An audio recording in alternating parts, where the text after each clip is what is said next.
Okay, imagine this. You've got these two, like, giant invisible forces constantly playing tug of war with the stock market. Hmm. One force, it's solid, right?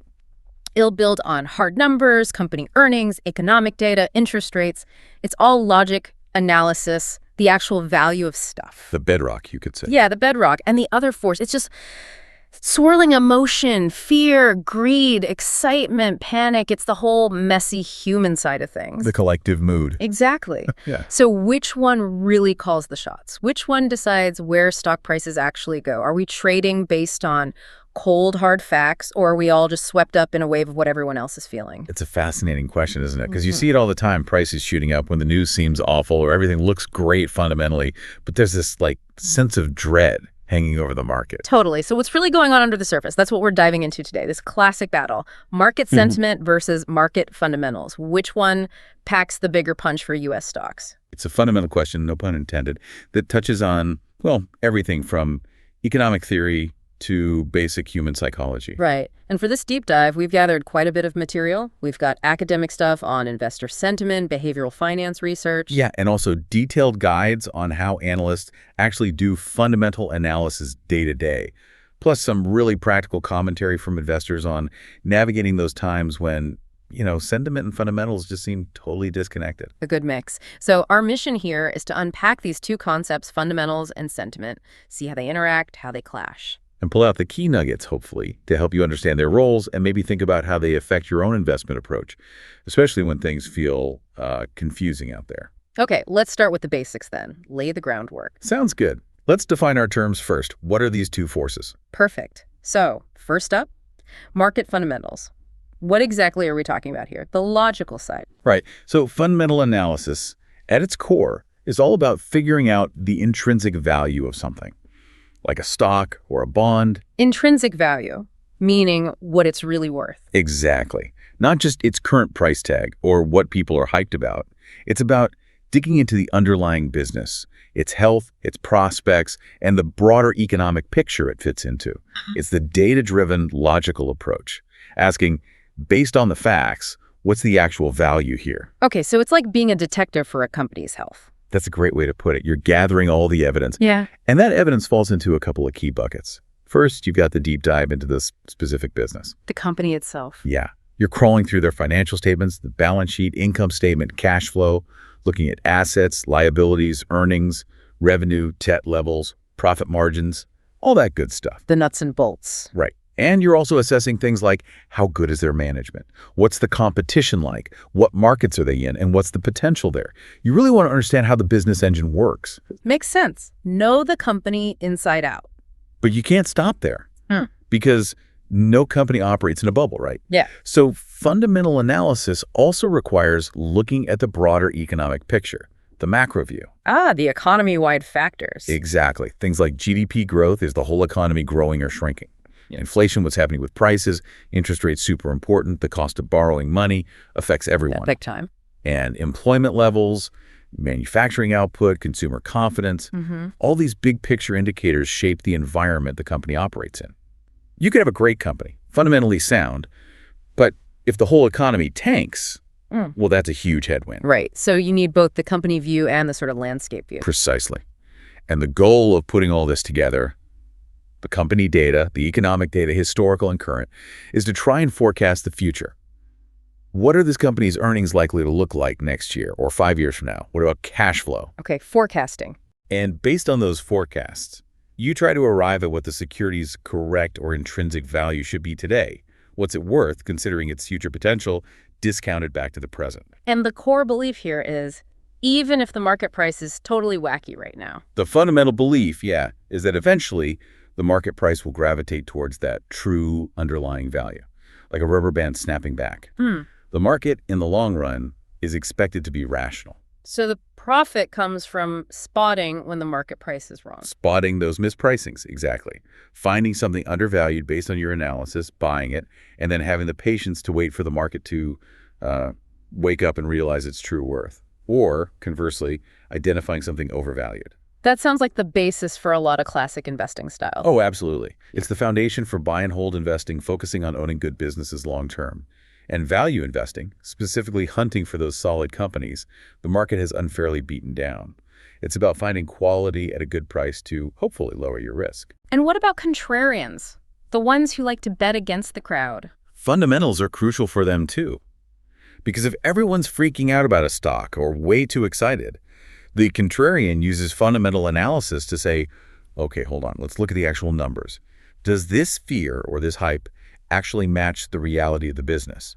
They form their own independent view of value. Right, backing up their going against the grain stance with hard data, not just a gut feeling. Precisely. And there are different ways to approach this whole analysis. You can go top down. Top down. Yeah, start with the big picture.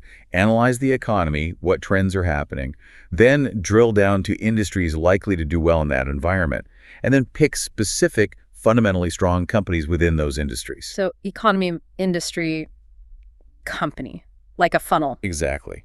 Or you can flip it and go bottom up. Start with the company first. Right. Find really promising individual companies based on their own merits. Great management, strong financials, competitive edge, and then consider the broader economic and industry factors. Focus on finding the gems first. Got it. Forest then tree, or tree then forest. Yeah. And what tools do they use? We hear about things like PE ratios all the time. Yeah, the jargon. Yeah. Financial ratios are key. The price to earnings, or PE ratio, is probably the most famous. It just compares the company's stock price to its earnings per share. Gives you a sense of how expensive it is relative to its current profits. Kind of, yeah. A high PE might mean investors expect a lot of future growth, or maybe it's just overvalued. A low PE could signal it's cheap, or maybe it's got problems. Context matters hugely. Okay, so if a stock's at $20 and earns $1 per share, PE is 20. You got it. And the inverse, earnings to price, EP, some people think of that like an earnings yield.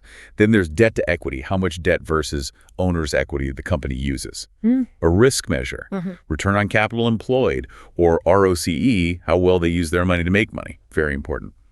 And valuation models like discounted cash flow, or DCF. ECF sounds intense. What's the gist? It is pretty involved. Basically, you try to estimate all the future cash flows a company's going to generate, like ever. Then you discount those future cash flows back to what they're worth today, using a discount rate that reflects risk and time. Add up all those present values, and that's your estimated intrinsic value. Wow. So you're trying to value the company based on all its future potential cash. In theory, yes. It relies heavily on projections and assumptions about the future, though. So it's as much art as science sometimes. Right. And what about the PEG ratio? I hear that mentioned a lot with growth stocks. Ah, yes, PEG. Price earnings to growth. It takes the PE ratio and divides it by the expected earnings growth rate. Why do that? Well, it tries to put the PE ratio in context. A company might have a really high PE, which looks pricey, but if its earnings are also growing super fast, maybe that PE is justified. The PEG ratio helps you compare companies with different growth rates more fairly. So a PE of 30 looks high, but if growth is 30%, PEG is 1. Maybe that's reasonable. Exactly. A PEG around 1 is often seen as a benchmark for fair value, though it's just a rule of thumb. But here's a key point. Things like the PEG ratio rely on estimates of future earnings and growth. Forecasts again. Yeah. And those estimates, well, that's where the line between hard fundamental fact and investor sentiment or expectation can start to get a little blurry, you know. Analyst estimates are influenced by outlook, mood, momentum. Gotcha. Okay, so that's fundamentals, logic, data, intrinsic value. Now, let's flip the coin. Market sentiment, what's that all about? Market sentiment is, well, it's the overall feeling. The collective attitude, the mood of investors towards the market or a sector, or even just one specific stock. So not the numbers, but the vibe, It's like, psychology. Exactly. It's the aggregate opinion, the emotion, the expectations floating around. It's not hard financial data itself, but boy, does it impact the market. It tries to capture what people think will happen with future returns. And why should we care about feelings if fundamentals tell us the true story? Because sentiment helps explain why stock prices sometimes go completely haywire compared to what the fundamental data suggests.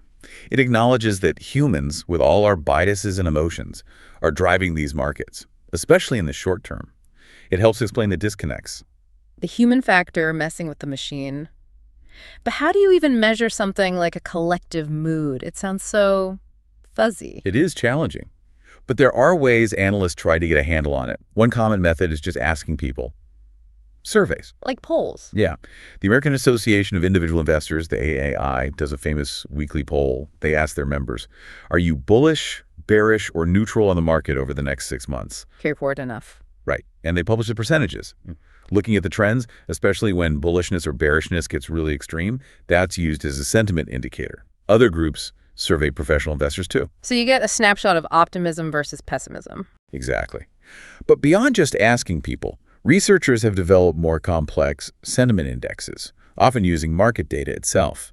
Things believed to be driven more by psychology than fundamentals. Like what kind of data?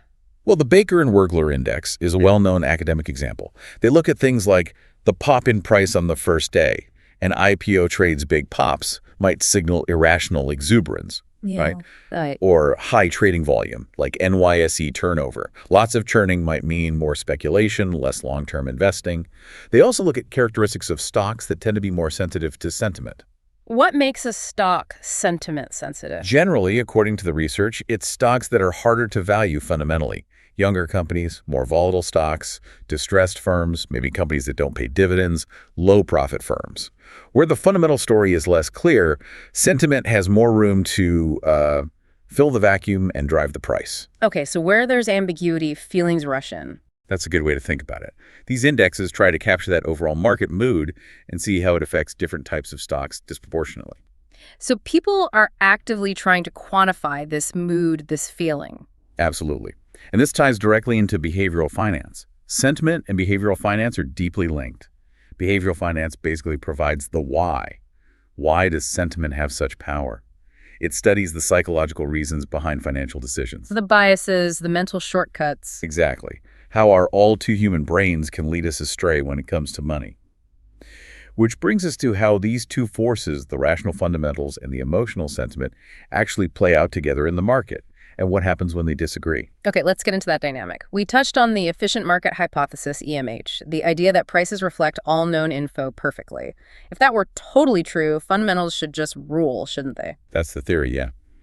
In a perfectly rational world, new fundamental news comes out, the price adjusts instantly and correctly to reflect the change in value. And that's that. No room for messy emotions or sentiment to push things around. But the real world, not so neat. Not even close. Look at history. Robert Shiller's work, for instance, showed that big market swings often don't really line up neatly with later changes in fundamentals like dividends or earnings. Think about the dot-com bubble. Oh, yeah. Crazy valuations. Exactly. Companies with little or no earnings, sometimes no revenue even, trading at insane prices based purely on hype and hope about the future internet. That's hard to explain with just traditional fundamentals of the time. Or sudden crashes like Black Monday in '87, a 22% drop in one day. And the sources say there wasn't one clear fundamental trigger for that big a drop that day. Right. There were background worries, sure, but the sheer scale and speed pointed to something else. Panic, forced to selling, maybe program trading, exacerbating things. It showed that market mechanics and psychology could overwhelm fundamentals, at least dramatically in the short term. So these big events really punch holes in the idea that only fundamentals matter.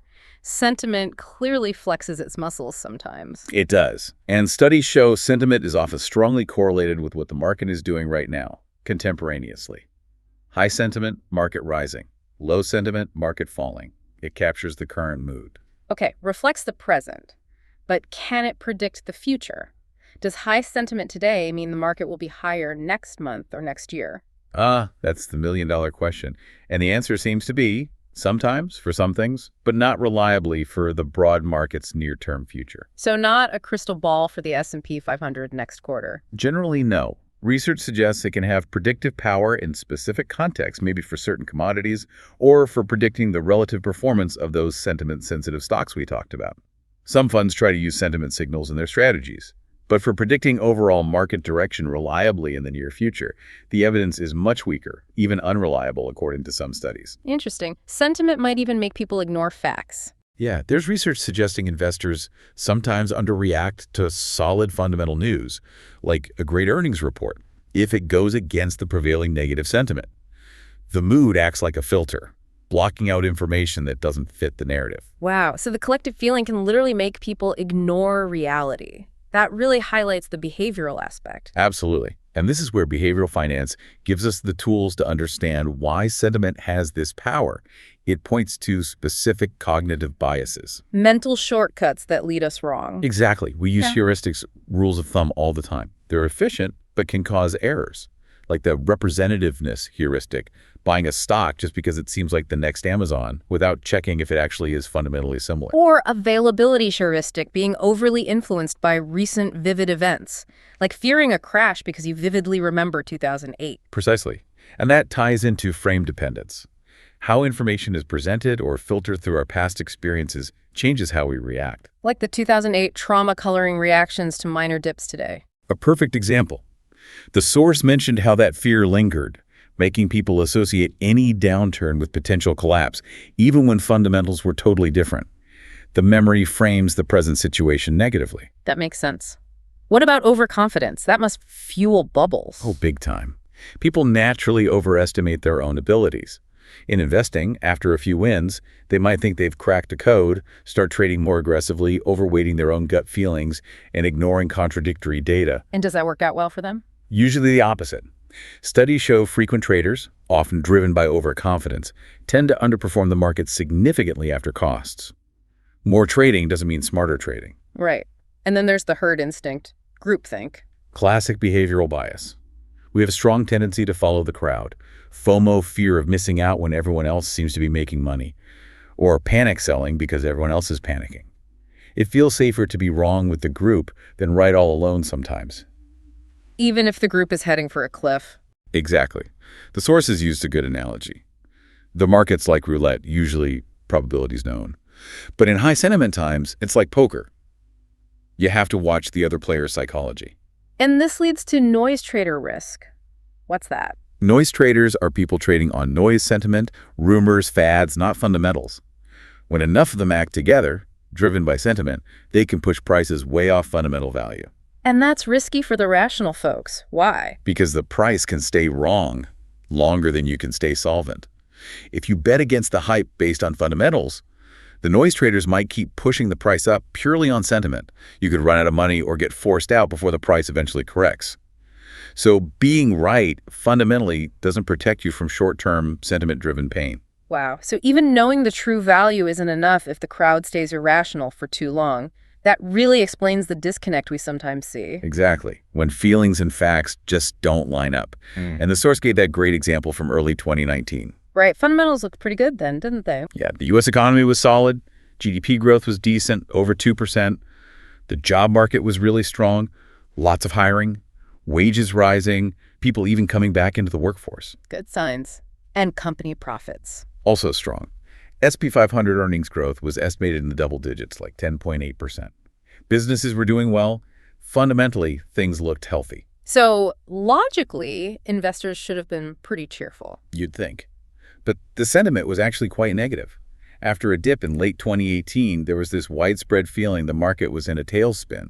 Lots of anxiety, fear of recession. And the ghost of 2008 was playing a role. Absolutely. That memory was framing the situation, making people overly fearful, associating any wobble with a potential crash, even though the current fundamentals didn't support that level of panic. So the facts said one thing, the feelings said another, a total disconnect. A classic disconnect. And the source made a crucial point. The biggest danger then wasn't the economy itself, but the fear.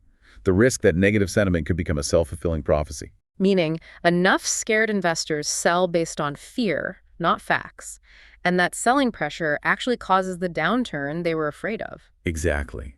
Sentiment creating its own negative reality, even if the fundamentals were initially okay. It shows the raw power of collective psychology. And it's important to remember, as the source pointed out, most recessions aren't like 2008. That was unusually severe. A very important perspective. And interestingly, in that 2019 example, even while sentiment stayed negative in surveys, the market itself had actually already started rallying significantly off its lows. The mood lagged the market's recovery. So the feeling didn't even match the current market action, let alone the fundamentals. This disconnect must be incredibly challenging for investors. How do you navigate that? Right, that brings us to strategies. Yeah. What do you actually do when sentiment and fundamentals are telling you completely different stories? Yeah, what's the game plan? The sources had some clear advice. The main message, really loud and clear, was, don't let sentiment drive the bus, especially when it's contradicting the facts.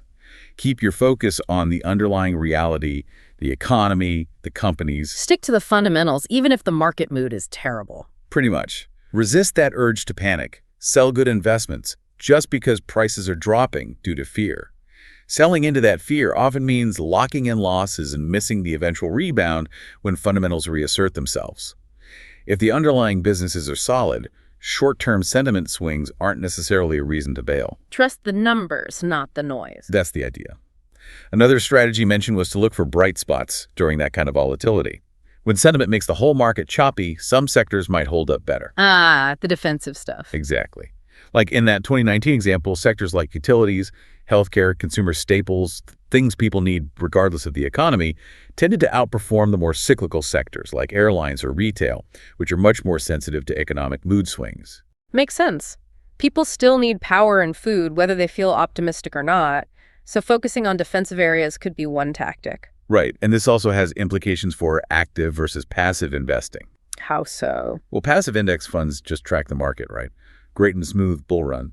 But if sentiment causes the whole market to plunge irrationally, your index fund goes down with it, no questions asked. You're just riding the sentiment wave up or down. Correct. An actively managed fund, in theory, could navigate that better.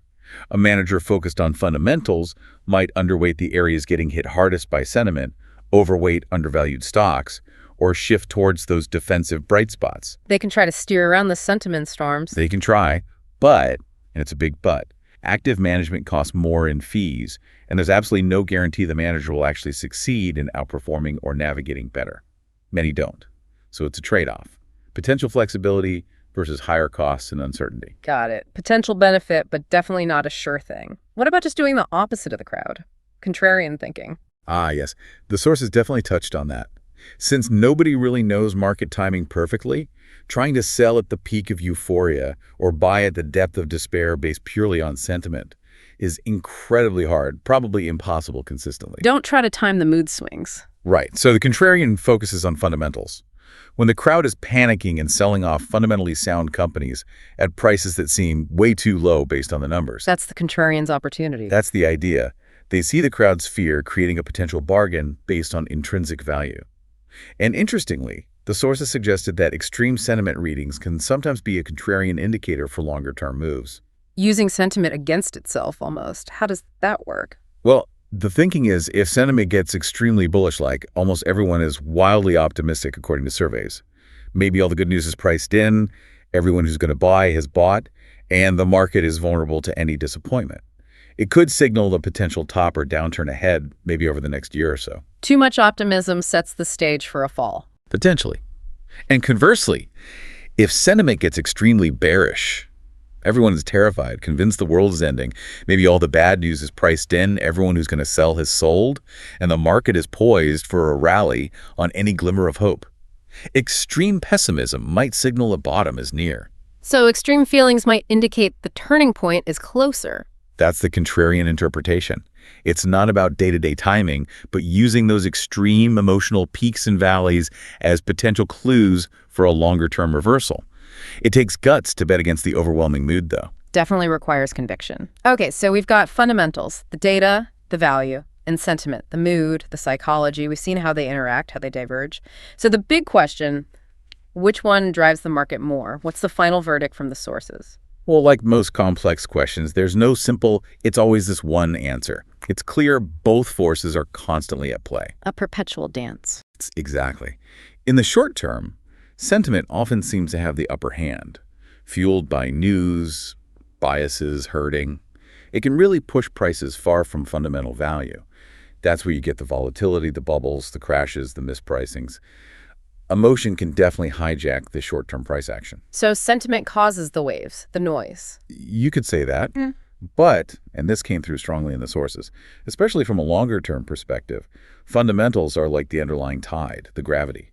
While sentiment creates those temporary distortions, the market, over the long haul, tends to reward actual value creation, profits, growth, solid balance sheets. Right. The price eventually tends to gravitate back towards that intrinsic value based on the economic reality. So sentiment rules the day-to-day chaos, but fundamentals dictate the long-term destination.